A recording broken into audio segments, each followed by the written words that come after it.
अस्सलाम वालेकुम नाज़रीन, आप देख रहे हैं प्रोग्राम काशिफ अब्बासी के साथ। आज एक प्रेस कॉन्फ्रेंस हुकूमती वुज़रा की जानिब से की गई। इस प्रेस कॉन्फ्रेंस में गलत शहबाज साहब की वीडियो चल गई। इस प्रेस कॉन्फ्रेंस में यह मुतालबा किया गया कि इलेक्शन कमीशन और उसके मेंबरान मुस्तफी हो जाएं, और यह मुतालबा शफकत महमूद साहब, उनके साथ बैठे शिबली फराज साहब और फवाद चौधरी साहब की जानिब से किया गया है। और यह इसलिए मुतालबा किया गया कि इलेक्शन कमीशन बकौल उनके अपनी जिम्मेदारियां पूरी करने में नाकाम रहा। एतमाद खत्म हो गया है मुल्क और कौम का इलेक्शन कमीशन पर। जमहूरियत बेचारी को बहुत ठेस पहुंची है इलेक्शन कमीशन की वजह से। ऐसा कमीशन बनना चाहिए जिस पर सबका इत्तफाक हो, यानी जो तरीके इंसाफ बनाना चाहे, बनाया तो उन्होंने था ये वाला भी।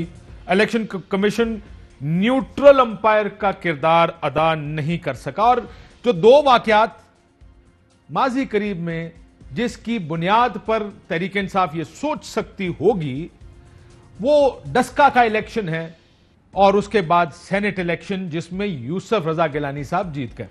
डस्का इलेक्शन, इसमें 20 प्रिजाइडिंग अफसर रात को गायब हो गए थे। इलेक्शन कमीशन ने 2 प्रेस रिलीजें जारी की, उनसे राब्ता करने की कोशिश की। अमूमी तासुर, चंद वीडियोस और तमाम सर्कमस्टेंशियल एविडेंसेस के मुताबिक प्रिजाइडिंग अफसरों का जो मुबैना अगवा था वो कुछ गुजारे लायक ठीक खबर थी।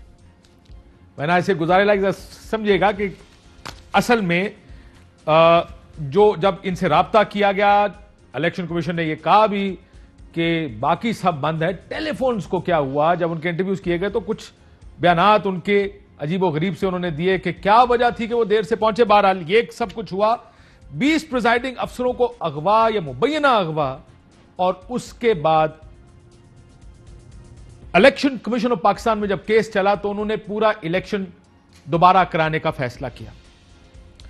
पहली 2 दरखास्तें, एक जो कैंडिडेट की जानिब से आई और दूसरा आरओ की, रिटर्निंग अफसर जो था वहां की, जो उसकी रिपोर्ट है उसमें पूरे इलेक्शन को नहीं मांगा गया था, लेकिन चलें इलेक्शन कमीशन ने वो भी दे दिया। फैसला मेरे कागजों में थोड़ा सा ज्यादा फराख दिलाना था मुस्लिम लीग नून के हक में, लेकिन क्योंकि प्रिजाइडिंग अफसर चले वो भी हो गया। दूसरी तरफ सेनेट का इलेक्शन यूसुफ रजा गिलानी साहब का, और इस इलेक्शन में एक वीडियो आई जिसकी तारीख अभी होनी बाकी है। 2018 में भी एक इलेक्शन हुआ था। रिगिंग सिर्फ पोलिंग डे की नहीं होती, रिगिंग पोलिंग डे से पहले भी होती है, पोलिंग डे के दिन भी होती है पोलिंग की, और उसके बाद भी होती है। क्या कभी पाकिस्तान में इलेक्शन कमीशन इतने आजाद रहे हैं जितने की तवक्को ये हुकूमत कर रही है इलेक्शन कमीशन से? मेरा ख्याल था कि अब इन सारे वाकयात के बाद इलेक्शन हो गए, चेयरमैन सेनेट हो गया, डिप्टी चेयरमैन का इलेक्शन हो गया, अब इन सारे वाकयात के बाद तहरीक इंसाफ मेज पर आएगी, कानून साजी करेगी, ओपन इलेक्शंस होने चाहिए, जो जो उनकी डिमांड्स थी वो सब करने की कोशिश करेगी। ये तो एक बॉम्बशेल फेंका उन्होंने आज कि इलेक्शन कमीशन से ही मुलतवी होने का मुतालबा कर दिया। मेरे साथ, मैं पहले मेहमानों का अपना तारुफ करा दूं कि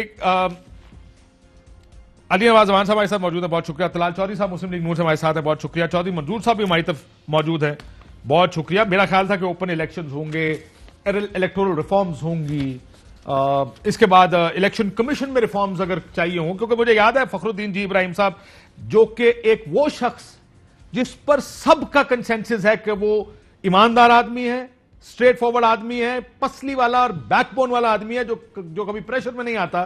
जब उनसे पूछा गया, उन्होंने कहा आई एम 1 of 5, मैं 5 में से 1 हूं, मैं कुछ नहीं कर सकता। वो चीफ इलेक्शन कमिश्नर थे, आपको याद होगा इलेक्शंस में। यानी इसका मतलब कुछ मसाइल होंगे, उसको आपको ग्रेजुअली हल करते करते आगे जाना है। कानून साजी की जरूरत होगी, अपोजिशन के साथ बैठने की। मुझे इस प्रेस कॉन्फ्रेंस की समझ नहीं आई, ऐसे जैसे जमहूरियत को ठेस इस तरह पहुंच गई है, न्यूट्रल होने से इनकार। ये जो सुप्रीम कोर्ट ने कहा था वो राय दी थी, और जरूरी नहीं कि उस राय को उसी वक्त अमल दरामद करें, लेकिन हुकूमत की क्या सोच है, मैं अभी तक इसको समझने से थोड़ा सा कासिर भी हूं। जरा आज मरियम नवाज शरीफ साहबा ने इसके बारे में क्या कहा, जब उनसे पूछा गया तो उन्होंने कहा यह हमारों पर हमला हुआ है। क्या कहा उन्होंने, सुनिएगा। हम सुनते आए कि मुस्लिम लीग नून इदारों पे हमलावर हो गई, मुस्लिम लीग नून को इदारों का तहफ़्फ़ुज़ करना चाहिए, मुस्लिम लीग नून इदारों पे तनकीद करती। लेकिन शायद आज पूरी कौम को समझ आ गई होगी कि इदारों पे तनकीद करना क्या होता है और इदारों पे हमलावर होना क्या होता है। सो आज हमलावर हो गए। मैं जरा एक तारीखी तौर पे एक पर्सपेक्टिव आप सबको देना चाहता हूं। हमारी सियासत है क्या? टिपिकली यही हमारी पॉलिटिक्स है। एक वक्त था, आज से 2-3 महीने पहले, ऑपोजिशन इलेक्शन कमीशन के बाहर एहतजाज कर रही थी, हुकूमत उसको डिफेंड कर रही थी। आज हुकूमत उस पर एहतजाज कर रही है, ऑपोजिशन उसको डिफेंड कर रही है। जरा नून लीग इससे पहले मरियम नवाज शरीफ साहिबा ने इलेक्शन कमीशन पे हमलावर हो गए हैं, इलेक्शन कमीशन पर तनकीद कर रहे थे, वो भी सुन। इलेक्शन कमीशन को यरगमाल बनाकर आरटीएस को बंद किया गया, तो आप क्यों नहीं बोले? ईसीपी मुझे बताएं, आप क्यों नहीं बोले? चीफ इलेक्शन कमिश्नर ने मुझे कहा, मैं क्या करूं, मेरी कोई सुनता नहीं है। कि जनाब आपकी कोई नहीं सुनता तो आप मुस्ताफी हो जाएं। अभी तक हमने अमन का पैगाम दिया हुआ है कि किसी किस्म का कोई रिएक्शन शो न करें। तो मैं ये वाज़िया तौर पे बताना चाहती हूँ इलेक्शन कमीशन का कि इसके बाद हर तरह की कार्रवाई का इलेक्शन कमीशन खुद जिम्मेवार होगा। जमहूरियत उस वक्त मजबूत होगी जब इलेक्शन कमीशन इंसाफ से इलेक्शन कराएगा। अब भी अगर इलेक्शन कमीशन इनको तहफ़्फ़ुज़ फराहम करता है तो फिर एक बेबस इलेक्शन कमीशन पर हम आइंदा इलेक्शन में एतमाद नहीं कर सकेंगे। और फिर इसी का अब दिफा कर रहे हैं। इलेक्शन कमीशन के बारे में जो बदतमीजी इन्होंने कल की, प्लैकार्ड्स पे ईसीपी के चेयरमैन के ऊपर, उसमें इलेक्शन कमिश्नर को नेकेड गालियां लिखी, तो क्या अब बाकी इदारों को ये नजर नहीं आ रहा? पहली मर्तबा इलेक्शन कमीशन ने अगर अपनी कमर कोई कसी तो बजाय इसके कि वजीर आजम लानतान करें, वजीर आजम को सपोर्ट करना चाहिए, वजीर आजम को शाबाशी देनी चाहिए। अगर इलेक्शन कमीशन की जो सुबह प्रेस रिलीज मैंने देखी है उस पर आ जाए, वैसे खुशगवार हैरत हुई है मुझे कि इलेक्शन कमीशन ने स्टैंड लिया है। मुझे खुशी है कि ईसीपी ने अपना आईनी और कानूनी ड्यूटी अपनी इधर से, मुझे लग रहा है कि इंशाअल्लाह ताला ये करेंगे। ये थी ऑपोजिशन। आपने सुना कहा एक वक्त में चीफ इलेक्शन कमिश्नर और इलेक्शन कमीशन हर चीज का जिम्मेदार था और अब बाद में उसका दिफा किया गया। तहरीक इंसाफ ने भी यही काम किया। तहरीक इंसाफ पहले इलेक्शन कमीशन का दिफा कर रही थी, जरा सुनिएगा। या तो आप इलेक्शन कमीशन के अंदर जाके अपना केस लड़ें या बाहर एहतजाज करें। अगर एहतजाज कर रहे हैं इसका मतलब है कि आपको इलेक्शन कमीशन पे एतमाद नहीं है। इलेक्शन कमीशन के बाहर भी एनआरओ लेने जा रहे हैं अपने फॉरेन फंडिंग केस का। इस इलेक्शन कमीशन ने पिछले इलेक्शन नहीं करवाए। अब आप अगर ये समझे कि हर इदारे के ही आप खिलाफ हैं, आप इलेक्शन कमीशन के खिलाफ तकरीरें करते हैं, तो कोई इदारा तो सलामत रहने दे मुल्क में। इलेक्शन कमीशन जो है वो कॉन्स्टिट्यूशनल अथॉरिटी है। ये किसके खिलाफ क्या करने जा, इनका दिमाग काम नहीं कर रहा। वो रसीदें, आइडेंटिटी कार्ड, जो फंडिंग की हुई है उसके जवाबात लेके आए। सिर्फ मकसद उनको धमकाना नहीं है। एक इदारा है, जो भी आपसे डॉक्यूमेंटेशन मांगी गई है वो आप वहां पे आके जमा कराएं। ये आपको शायद हैरानी होगी, लेकिन ये तरीके इंसाफ इलेक्शन कमीशन और चीफ इलेक्शन कमिश्नर को डिफेंड कर रही थी और अब हुकूमत ही इलेक्शन कमिश्नर को गालियां निकाल रही है। जाइए भी सुन लें। आपकी सबसे बड़ी जिम्मेदारी साफ और शफाफ इलेक्शन है। आपने अदालत में क्यों जाके कहा कि जी खुफिया बैलेट होनी चाहिए? आइन इजाजत देता है चोरी करने की। आपने उन मुजरिमों को भी बचा लिया ये सीक्रेट बैलेट करवा के। आपने हमारी जमहूरियत को नुकसान पहुंचाया है। सेनेट इलेक्शन हुआ है, मुझे शर्मिंदगी होती है कि हम वो किधर वो ख्वाब और किधर बकरा मंडी बनी हुई है एक लोगों को खरीदने के लिए। अच्छा कहते जी बड़ा अच्छा इलेक्शन करवाया है, कि अगर ये इलेक्शन अच्छा आपने करवाया है, पता नहीं बुरा इलेक्शन क्या होता है। और आज शिबली फराज साहब, शफकत महमूद साहब, और उन्होंने भी प्रेस कॉन्फ्रेंस की। उन्होंने कहा कि इलेक्शन कमीशन नाकाम हो गया। ये तो प्राइम मिनिस्टर साहब थे पिछले इलेक्शन पर, वो भी सुन लें। हम हर लिहाज से ये चाहते हैं कि इलेक्शन कमीशन है वो एक न्यूट्रल एम्पायर का किरदार अदा करे, जो कि वो किरदार अदा नहीं कर रहा। हमारी जमहूरियत को उस पर ठेस पहुंची, ये चीज अनएक्सेप्टेबल है और कोई चारा नहीं है कि वो रिजाइन करे। वो रिजाइन करे। फवाद चौधरी साहब को आप सुने को कोई इदारा छोड़ दें, लेकिन लगता है कि इदारा कोई नहीं छोड़ना चाहता जब तक इन लोगों के हक में हर इदारा कोई काम ना करे। कोई ये इदारा नहीं छोड़ना चाहता। आज फिर आखिरी चीज सारों के लिए, मरियम नवाज शरीफ साहिबा ने कहा कि इदारों पर हमला कर दिया आज उन्होंने मुस्ताफी होने का डिमांड करके। जरा वो भी सुने मरियम नवाज शरीफ साहिबा ने क्या कहा। हम सुनते आए कि मुस्लिम लीग नून इदारों पे हमलावर हो गई, मुस्लिम लीग नून को इदारों का तहफ़्फ़ुज़ करना चाहिए, मुस्लिम लीग नून इदारों पे तनकीद करती। लेकिन शायद आज पूरी कौम को समझ आ गई होगी कि इदारों पे तनकीद करना क्या होता है और इदारों पे हमलावर होना क्या होता है। इजाज़त में अपोजिशन से शुरू कर लूं जी। तलाल चौधरी साहब, ये हमला हो गया इदारों पे सर? बिस्मिल्लाहिर्रहमानिर्रहीम। देखिए, गुजारिश ये है, मैंने पहली दफा इतनी बेबस किस्म की हुकूमत देखी है और कि प्रेस कॉन्फ्रेंस में आके मुतालबा करना पड़ गया उन्हें, यानी हालांकि उनके पास आईनी ऑप्शंस मौजूद है, वो एक रेफरेंस डालें सुप्रीम जुडिशल काउंसिल जिस तरह उनको रिमूव किया जा सकता है, उसमें वो बताएं कौम पूरी को कि ये चीजें हैं जिसमें इन्होंने न्यूट्रल रोल प्ले नहीं किया। और उसके बाद देखिए ना, अब शफकत महमूद साहब फरमा रहे थे कि हमने सारे लोग मुतफिक हैं, सबसे ज्यादा जो मुतफिक हैं वो इमरान खान के मुस्ताफी होने पे है। इखलाकी तौर पे फिर उन्हें तो सबसे पहले हो जाना चाहिए था, वो तो एक सियासी ओहदा है, ये तो एक कॉन्स्टिट्यूशनल ओहदा है जिसमें हटाने के भी कोई तरीके हैं। वहां तो बंदा इखलाकियात भी देखता है, वहां रवायात भी कायम करता है, और इमरान खान कहा भी करते थे। उसके बाद सबसे ज्यादा लोग जो खिलाफ हैं वो नैब के चेयरमैन के हैं, वो मुस्ताफी उस पर उनको डिफेंड करते हैं।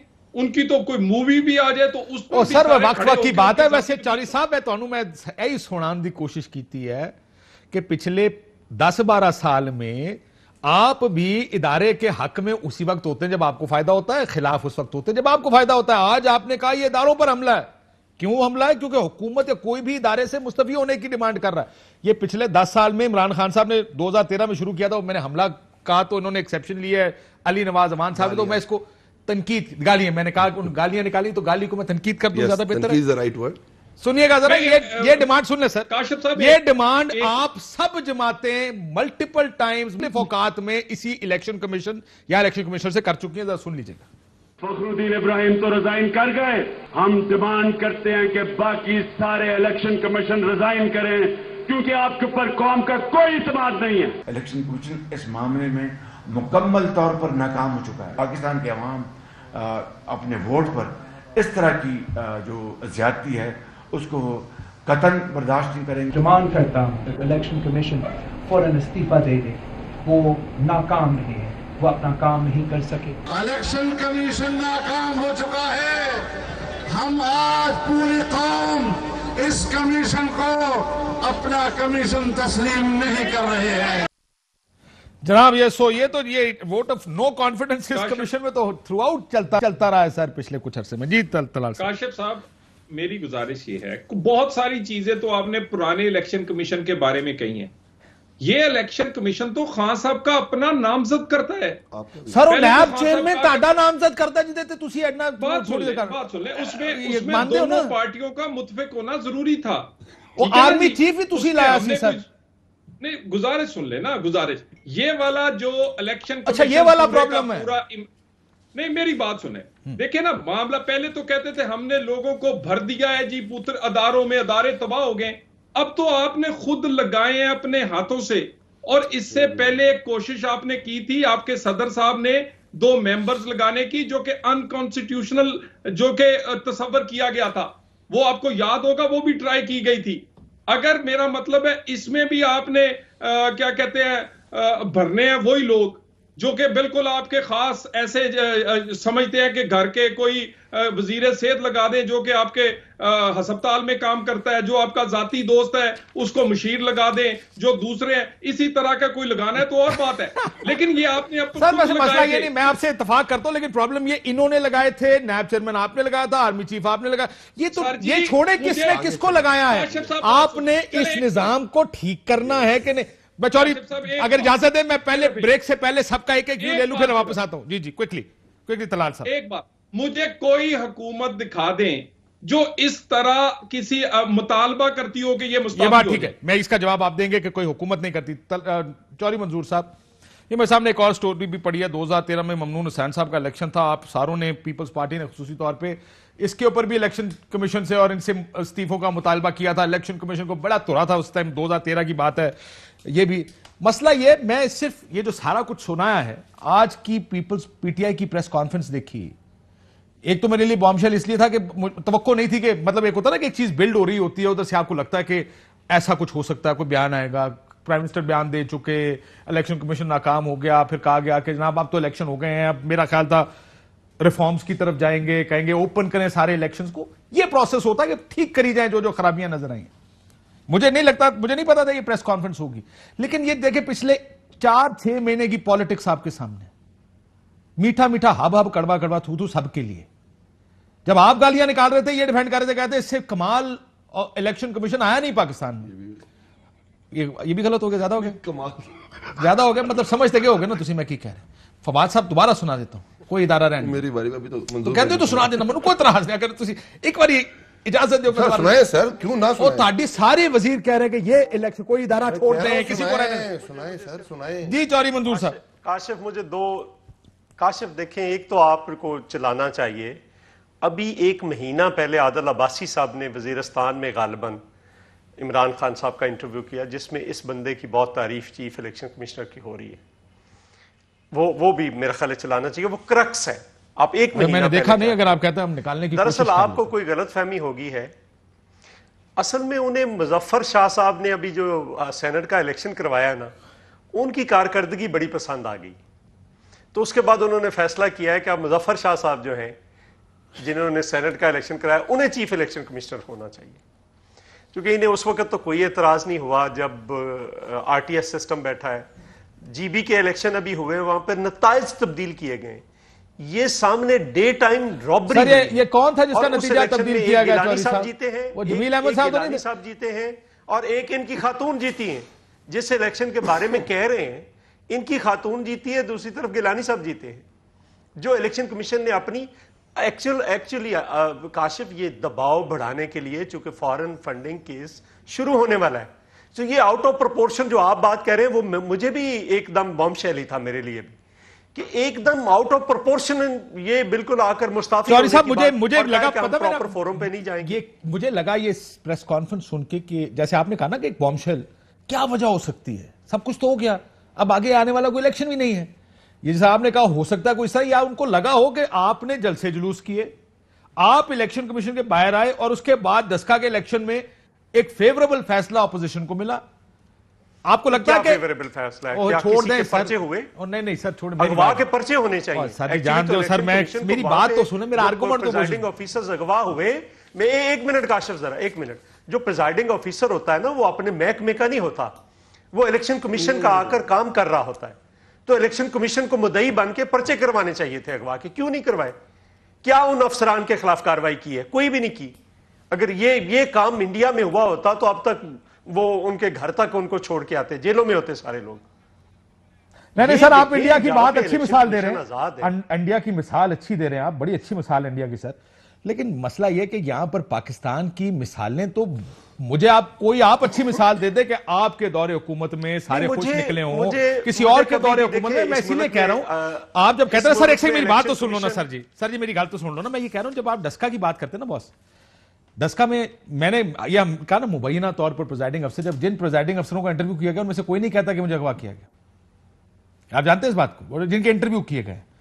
लेकिन मैं और आप जानते हैं कि कुछ ना कुछ था जिसकी वजह से फोन भी बंद थे, कोई पहुंच भी नहीं रहा सी, को फॉग भी हो गई थी कि सुबह 4 बज गए और कोई पहुंचने का नाम नहीं ले रहा। और 2-1 वीडियोस भी थी, आपको याद होगा जो उस टाइम की वीडियोस थी। लेकिन अगर 20-22 पोलिंग स्टेशन, जिसका आरओ भी मांग रहा था, जिसकी पहली दरखास्त नून ने भी दी गई कि 23 पोलिंग स्टेशन में दोबारा वोट कराए, डिमांड यही थी। ये तो बाद में मरियम बीबी ने आगे कहा कि जी सारा हल्का दोबारा खोले। उन्होंने कहा अच्छा तुसी हल्का मांग रहे हो? नहीं, लेट्स बी ऑनेस्ट, अगर ये आपके खिलाफ हुआ था तुसी रोला पाया होता जी। अब सर मैं ये कह रहा हूं कि इब्तदाई बात सुन लेना जी। एक इब्तदाई इंक्वायरी है जिसमें 20-22 पोलिंग स्टेशन के रिजल्ट नहीं आ रहे और पता चला कि उनको अगवा कर लिया गया। वहां पे उन्होंने रिजल्ट चेंज करवाए वहां पे। और ये भी मैं बात मानता हूं, ये पहली बार नहीं हुआ इस हुकूमत में, पहली बार, इससे पहले भी होता रहा है इस मुल्क के अंदर। और अलमिया ये है कि इस मुल्क के इलेक्शन कमीशन की तारीख अदलिया के बाद अगर सबकी कोई पार्लियामेंट की भी बुरी है, दूसरे इदारों की भी, कोई मीडिया की भी कोई शानदार तारीख, हमारे किसी इदारे की कोई शानदार तारीख नहीं है, अनफॉर्चुनेट बात। लेकिन उसके बावजूद सर, लेकिन यही मैं आपको याद होगा सर, बुरी तारीख रही है। बिलावल साहब भी आर्मी चीफ 7 साल हो गए फॉरेन फंडिंग केस लेकर बैठे हुए। बिलावल साहब आर्मी चीफ के खाने पे गए थे, उन्होंने कहा मैं आपको सिंध की वीडियोस दिखाऊं कि आप इलेक्शन कैसे जीते, और वहां पर फिर खामोशी हो गई थी। सो रोला ये कि यही हमारी तारीख है, यहाँ पे नारे मार ले। किसको कहा? बिलावल साहब को, बिलावल भुट्टो जरदारी साहब को दिखाऊं इलेक्शन कैसे जीते। बिलावल भुट्टो जरदारी साहब को यह बात कही गई जो मल्टीपल टाइम्स कोर्ट हुई है, जिसका कोई डिनायल नहीं आया बिलावल साहब की जानिब से, जिसमें आर्मी चीफ साहब जब उन्होंने कहा इलेक्शन देखिए सर, आप उनको तो क्या उनका इलेक्शन में, मैं एक मिनट, मेरे कराची वाले इलेक्शन में क्या उजैर बलोच से कैंपेन नहीं कराई गई? ये सर वो चीफ के सामने कह देना सारा मर्जी पूछ, गलती हो गई, किसकी कस्टडी? आर्मी चीफ के सामने कह देना कि वीडियो दिखाई दीजिए जो आपके पास। बिलावल साहब को कहना चाहिए था सर। हाँ तो दिखानी चाहिए, नहीं वो कह दो एडवांस। सर मैं हुकूमत का वर्जन सुन लूं सर। चलो आप दिखा दें, इसको इस तरह ले लें, आपका बात करने का मकसद। सर मुझे सिर्फ ये बताएं, 2 फैसले इलेक्शन कमीशन में मुतनाज़ा हो गया आपके लिए। अच्छा मैं इसको दूसरी तरह लेता हूं, जरा मेरी बात थोड़ा मुझे टाइम दीजिएगा। 18th अमेंडमेंट में हम शामिल नहीं थे, और ये तरीकाकार 18th अमेंडमेंट, मेरी बात समझे, मेरी बात आइन बनाने में भी आप शामिल नहीं थे। आइन गलत तो नहीं हो गया ना सर? आप आ गए जब आपको 2 आप उसको बेहतर करते हैं, हम नहीं थे, हम उसे बेहतर कर रहे हैं ना। हम क्लेम करते हैं कि 1973 का आइन हमने बनाया था, हम कुछ अच्छाइयां गिनवाते हैं और जो उसमें बुराइयां हैं वो भी गिनवाते हैं। इसी तरह हम ये कह रहे हैं 18th अमेंडमेंट में हम शामिल नहीं थे, जिसके अंदर ये लाया गया था लीडर ऑफ द हाउस और लीडर ऑफ द ऑपोजिशन में लाएंगे, जो आपने कोर्ट भी किया कि नैब का चेयरमैन कैसे लगेगा, इसी तरह आपने कोर्ट किया चीफ इलेक्शन कमिश्नर कैसे लगेगा। ये प्रोसेस था ना, हम इस चीज का हिस्सा नहीं, तो हम समझते ये ठीक नहीं है। इससे पहले की मैं हिस्ट्री बता देता हूं, पीपल्स पार्टी के पहले या दूसरे दौर में जियालों को जज लगा दिया गया था, मुख्तार अमान साहब, इफ यू रिमेंबर, किस तरह बहुत सारों को जानता हूं जिनको लगाया गया था। प्रोसेस तो गलत था ना, हमने उसकी मुखालफत की। अब हम क्या समझते हैं, देखें 10 का इलेक्शन एक इलेक्शन है, उसमें हम ये कहते हैं हमारे रिजर्वेशंस है, और हम समझते हैं उसमें प्रेस रिलीज नहीं आनी चाहिए थी, जिस तरह के उधर मेंबर्स ने बयान दिए वो नहीं देने चाहिए थे, जिस तरह वन साइडेड डिसीजन हुआ नहीं होना चाहिए था, और प्रॉपर सारी चीजें उसमें मैनेज करनी। सर लेकिन आपको लगता है 2018 के अगर कोई इस तरह की चीजें जिसमें प्री पोल रिगिंग हुई उसको देखना चाहिए था इलेक्शन कमीशन को? मैं और बात करता हूं, आपने इंट्रो में आपने गालियां कह दिया, इंट्रो में आपने सारी तनकीद कर लेना, गलती हो गई, मैं उसी तनकीद हो गई, बट ये हुआ है। मैं और बात कर रहा हूं, 2018 का इलेक्शन इसी मुल्क में हुआ है सर। काशिफ भाई 2013 का भी यही हुआ था। हाँ तो हुआ, कह रहे हैं ना हम नहीं मानते, हमने पूरी चलाई, कंपेन चलाई, धरना दिया, कमीशन बना, कमीशन का फैसला हमने माना कि नहीं माना?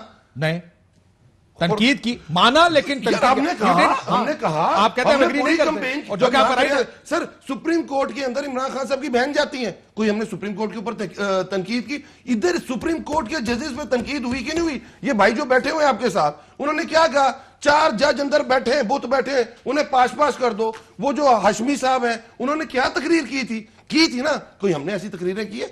हमने फैसले माने हैं। आज इमरान खान साहब लाइबल नहीं थे उन चीजों के कि आपने 1964 1974 की अपनी ट्रेल्स देनी है, मनी ट्रेल्स, हमने दी और फैसले को माना। सर आप इस तरह ना क्या हुआ है सर, जो ये इलेक्शन कमीशन आपके लिए कबूल नहीं रहा, मुझे ये बता सर। मैं वही तो बात कर रहा हूं, मैं इससे आगे ही तो बढ़ रहा हूं। अगर आप बढ़ने दें काशिफ भाई, बात करने का मकसद क्या है, हमें रिजर्वेशन है, सेनेट इलेक्शन में इनको रिजर्वेशन है, बाकी जगह नून को रिजर्वेशन है, बैठते हैं सर, इसको ठीक करते हैं, रिजर्वेशन ठीक है ना, ये प्रेस कॉन्फ्रेंस नहीं, प्रेस कॉन्फ्रेंस हमारा अपना मौकफ है पार्टी का, हम देखें एज अ पॉलिटिकल पार्टी लड़ते हैं। मुझे वजह बताए ना सर। सर आप देखें, ये वजह नहीं है, बड़ी इजी वजह है।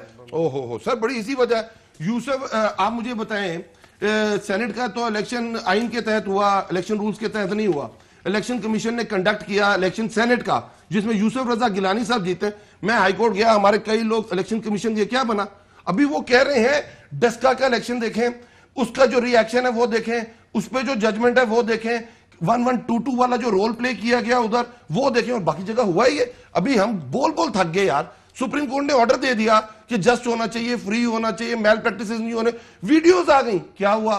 कुछ हुआ नहीं हुआ ना। अगर आप ये देखें मेन सेनेट इलेक्शन देखते हैं, वीडियोस तो हर इलेक्शन की है। मैं 2018 के इलेक्शन की वीडियो, मैंने खुद शेख वकास अकरम के इलेक्शन की वीडियो देखी है जहां पे बैलेट बक्से, सॉरी वो बैग्स नहीं होते और वो करेक्ट हो रहे हैं आरओ के दफ्तर उसके बाहर। मान लिया आप मेरी बात को सेकंड कर रहे हैं ना। हाँ कर रहा हूं, लेकिन उसके बेनिफिशियरी आप हैं। गलत है ना, आप बेनिफिशियरी खुलवाएं, उसको ठीक कराएं। बेनिफिशियरी कभी आप हैं कभी कोई और है, प्रोसेस तो ट्रांसपेरेंट नहीं हो रहा ना, मैं बात ये कर रहा हूं। सर ट्रांसपेरेंट इलेक्शन के लिए कानून साजी करते हैं, पार्लियामेंट बंदे तब्दील करने से नहीं गए, अमेंडमेंट लेके नहीं गए। मुझे ये बताएं हम सुप्रीम कोर्ट, सुने काशिफ भाई, इस तरह नहीं, हम सुप्रीम कोर्ट नहीं गए, हमने नहीं कहा, नहीं सर आप, लेकिन मसला ये सर आप कर क्या रहे हैं? प्रॉब्लम ये आई कि 3-4 लोग हैं, आप कहते हैं तुम रिजाइन कर दो, बजाय इसके कि आप कहते हैं यार ये खराबियां आई हैं, ये सामने आई है, ये कानून साजी हमने करनी है, आए ऑपोजिशन हमारे साथ बैठे, कोई और बात नहीं करनी, सिर्फ ये कानून साजी। अपना मौकफ है, आप हमें डिक्टेट नहीं कर सकते मौकफ। आपको इतने बड़े, मैं कह रहा हूं 10 का इलेक्शन, 20 बंदे गायब कर दिए आपके लोगों ने। मगर पूरे इस्लाम पाकिस्तान के अंदर इलेक्शन हुए, सेनेट के पूरे इलेक्शन हुए, उससे पहले हम सुप्रीम कोर्ट गए, हमने राय मांगी, हमने कहा ये इलेक्शन रूल्स के तहत हो रहे हैं, उनकी राय आई और उसके बाद इलेक्शन क्या होते हैं? क्या इलेक्शन ठीक हुए? जो वोट ऑफ नो कॉन्फिडेंस में जो हुआ उसके बाद शोर डाला, तो ये बात की सर नहीं है ये आपको जो सूट किया उसमें आपने कभी शोर नहीं डाला। भाई आपकी इस बात को मान लेता हूं, आपकी इस बात को मान लेता हूं, तो आगे बढ़ना है बिल्कुल आगे कैसे बढ़ना सर। ब्रेक के बाद मैं जरा इजाजत दें, लिख पे जाने से पहले एक कोर कमेटी का इजलास हो, मैं जरा एक तफसील देना चाहता हूं थोड़ी सी। ब्रेक लेंदे है नहीं सर, जरूरी बातें भी कुछ करनी होती है ना, वो भी सुन लिया करें। पीपल्स पार्टी का 3-4 पीटीआई का माफी चाहता, तहरीक इंसाफ कोर कमेटी का एक इजलास हुआ, उसमें तंजीम साजी का भी कहा गया और उसमें यह फैसला भी किया गया या ये भी अपने लोगों को कहा गया कि 2 से 3 महीने कठिन है, मुश्किल है, उसमें इलेक्शंस हो सकते हैं, इलेक्शन की तैयारी की जाए। फिर यह भी हुआ कि प्राइम मिनिस्टर साहब जब तशरीफ लाए कोर कमेटी में, आपको याद होगा कि बहस पहले से चल रही थी कि उस्मान बुज़दार साहब पर कुछ तहफ़्फ़ुज़ात हैं किसी के, तो कहा गया कि प्रेस रिलीज जारी कर दें कि कोर कमेटी ने एतमाद का इजहार कर दिया है उस्मान बुज़दार साहब पर, जबकि कोर कमेटी में ये गुफ्तगू हुई नहीं थी उस्मान बुज़दार साहब पर। एतमाद का इजहार किया, तंजीम साजी करें, 2-3 महीने कठिन है, उसमें इलेक्शंस हो सकते हैं। देख लेते हैं, ब्रेक के बाद वापस आते हैं।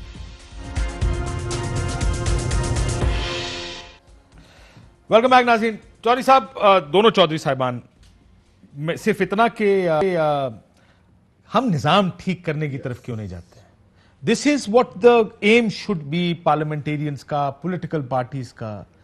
अब आपके सामने खराबियां आई हैं, इसको बैठ के ठीक करें। हु केयर्स कि हुकूमत किसके पास है? आपको खराबियां ठीक करते जाए। आगे चौधरी मंजूर साहब पहले आप, फिर तलाल साहब, फिर मैं जरा अली अमान साहब आप स्टूडियो में, और तुझे सर हुकूमत होना जवाब देना। चौधरी मंजूर साहब, देखिए ये सारे इदारे जो आपका समाज है उसकी रिफ्लेक्शन होते हैं। आपका समाज इस कदर खौफनाक हद तक खराब हो गया, आप कोई डाइसेंटिंग वॉइस सुनने के लिए तैयार नहीं है। आप काजी फायज ईसा तो उसके खिलाफ रेफरेंस भेज दो, कोई आप आवाज नहीं सुनना चाहते। मीडिया है तो उसका गला काट दो, कोई सियासी आवाज है तो उसको दबा दो।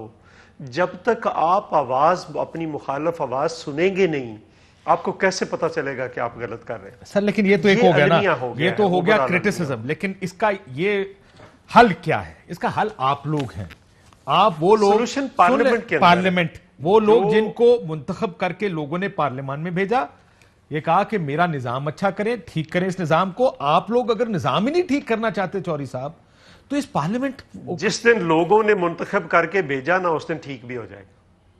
सर अभी 60% तो लोगों ने मुंतखब किया होगा ना। ये तो नहीं हो सकता कि आप भी आपको भी फौजियों ने मुंतखब कराया है की बुनियाद पर उनको हटाना चाहते हैं जरा, और अगर कारकर्दगी की बुनियाद पर हटाना चाहते हैं तो जरा इस हुकूमत की कारकर्दगी भी देख लेते हैं। माशाल्लाह, इनको क्यों लोग हटाना चाहते हैं? इसीलिए 2.5 साल के अंदर क्या किया इन्होंने? ठीक, तलाल साहब, इन्होंने चीनी की कीमत, आटे की कीमत, आज दा रोला जरा इलेक्शन कमीशन को हल कर लेगी। रोज जो आम आदमी है, चीनी आज भी 100 रुपए तक चली गई है, लेकिन जरा अभी तक हमारी कोई प्राइस इतनी ऊपर नहीं गई जो पीपल्स पार्टी के दौर में नहीं थी। 46 से पहले 140 में चीनी गई है, पीपल्स पार्टी दौर में 140 पे गई है। चीफ जस्टिस ने सुमोटो लिया है, उसके बाद इनसे पूछे पेट्रोल प्राइसेस क्या थे इनके दौर में, इनसे पूछे इन्फ्लेशन का क्या फिगर था। आपका शो ये नहीं है, परफॉर्मेंस में पीपल्स पार्टी कुछ नहीं बोल सकती। जहां गंदम चोरी करने नहीं छोड़ते, जहां पानी अवेलेबल नहीं है, जहां एम्बुलेंस अवेलेबल नहीं है, कुत्ता काटने की वैक्सीन नहीं है, और परफॉर्मेंस में पीपल्स पार्टी बात करे। आप आइन जमहूरियत 1973 को लेके बैठे रहे, बाकी आपका काम नहीं है ये। तलाल चौधरी साहब इसको ठीक करना चाहते हैं? काशिफ साहब बिल्कुल इसको ठीक होना चाहिए, लेकिन बुनियाद क्या है? अगर कभी इमरान खान साहब का माइंडसेट देखें तो वो चाइना जाके कहते हैं कि मुझे चाइना जैसी ताकत मिले तो मैं करप्शन को फांसी लगा दूं। वो ईरान जाके कहते हैं कि इस तरह का इनकलाब आना चाहिए। वो सऊदी अरब जाके कहते हैं कि जिस तरह सऊदी अरब ने लोगों को बंद करके वहां पर वो बड़ा इख्तियार है बादशाह का, वो मेरे पास होना चाहिए। ये खान साहब का माइंडसेट है।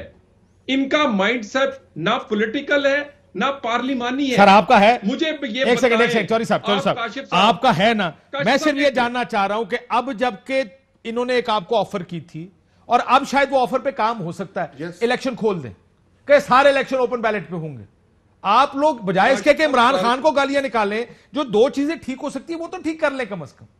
काशिफ साहब गुजारिश सुन ले, आप पार्लियामेंट को कवर करते रहे। अब शुरू से मुशर्रफ की पार्लियामेंट भी कवर की, उसके बाद पीपल्स पार्टी का दौर भी किया, हमारा भी किया, इनका। इस कदर ऐसी पार्लियामेंट जिसमें इस दफा की पार्लियामेंट आपने कोई काम होता देखा?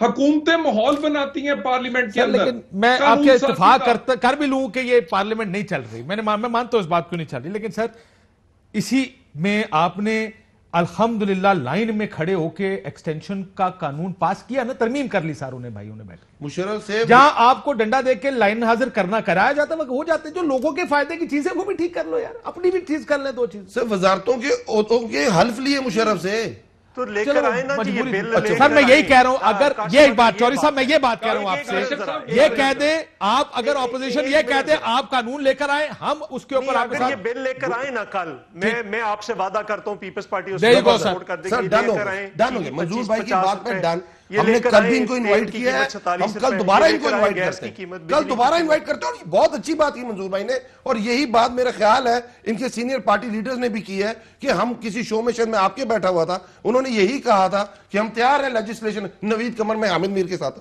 नवीद कमर ने ये बात की थी कि वी आर ओपन। तो बहुत जबरदस्त है, जो होना हो गया, आइंदा की भी चीजें ठीक करें। तलाल साहब क्विकली एक जुमले में सर मैं ब्रेक ना बिल लेकर आए, चीनी का लेकर आए, गंदम का लेकर आए, लेकर आए लोगों चीनी गंदम रिलीफ वापस ले रहे हैं लोगों से। जो मैं आना उससे तलाल साहब, जो मंशियात जिसने डाली है, क्या वो सिस्टम ठीक नहीं होना चाहिए? नैब के रेफरेंस जो है वो मंशियात से भी बुरे हैं। राणा सनाउल्लाह की बात करते नहीं, राणा सनाउल्लाह ने किसी पे डाली है या राणा सनाउल्लाह पे डाल गई है? अगर गलत डाली है तो सिस्टम ठीक होना चाहिए।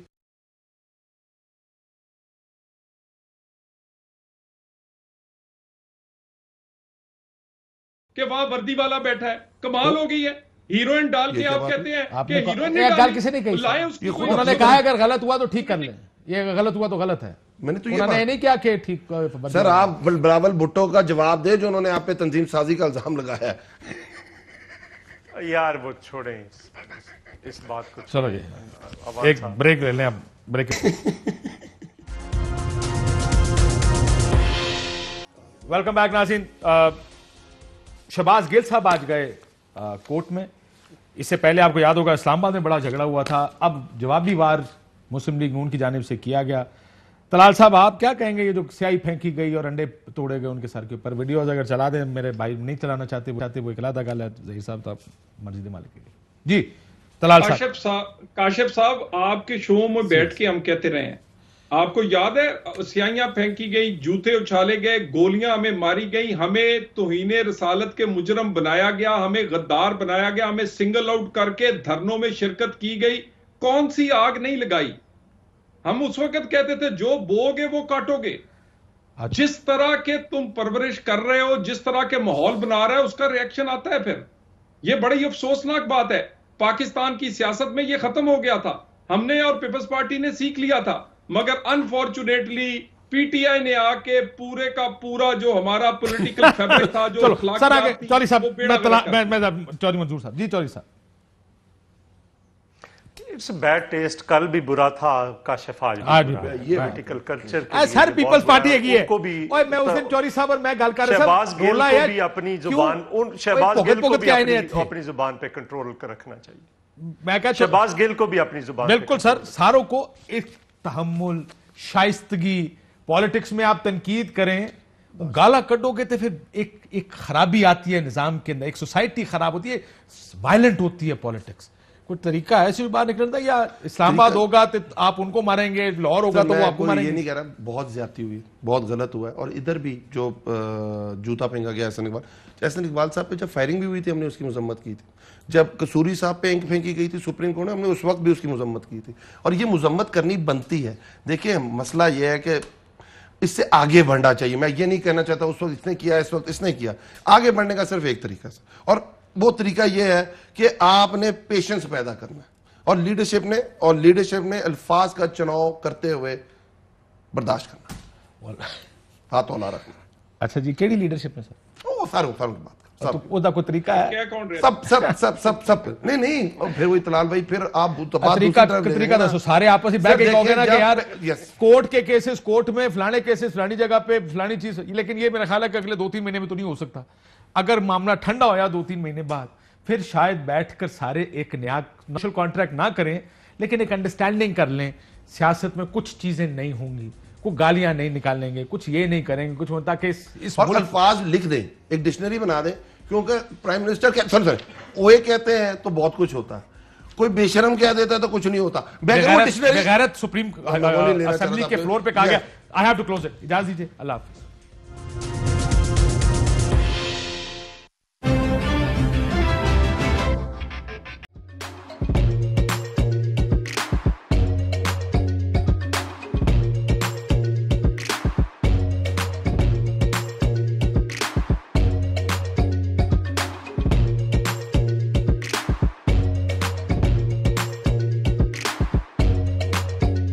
Instead of saving up for a new toy or a trip to Disney World, a 7-year-old